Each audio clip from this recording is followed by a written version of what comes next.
బాదాం నుంచి నూనెని ఎలా తయారు చేస్తారో ఈ వీడియోలో మీరు అందరు చూసుకోవచ్చు. ఇవాళ రేపు అయితే మొత్తం ఫ్యాక్టరీలలోనే నూనె తయారవుతుంది. కానీ మన పెద్దవాళ్ళు పాతకాలంలో నూనెని ఇగో ఈ స్టైల్లో తయారు చేస్తారు.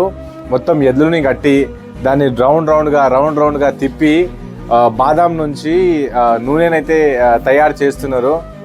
ఇలాంటి టెక్నాలజీ ఈ సిటీలో అయితే దొరకదు మీ అందరికీ. కానీ ఇది ఎక్కడ దొరుకుతుంది తెలుసా? ఊర్లలో దొరుకుతుంది. మీ ఊర్లలో ఇది ఉందా లేదా నాకు కింద తప్పకుండా కామెంట్ చేసి చెప్పండి. నేనైతే ఎప్పుడైనా మా ఊరికి పోతా కదా, ఇగో ఇలా నూనె తయారు చేయడం, చెరుకు రసం ఇలాంటివి అన్నీ చూస్తూ ఉంటా. సో మీరందరూ చూసుకోవచ్చు ఎంత మంచిగా బాదాంతో నూనెని తయారు చేసిరు కదా. సో మీ ఊర్లో ఇలాంటిది ఉందా లేదా కింద నాకు కామెంట్ చేసి చెప్పొచ్చు. అండ్ మన ఛానల్ని కూడా తప్పకుండా సబ్స్క్రైబ్ చేయండి. ఈ వీడియోని 10 మందికి షేర్ చేయండి. Thank you so much.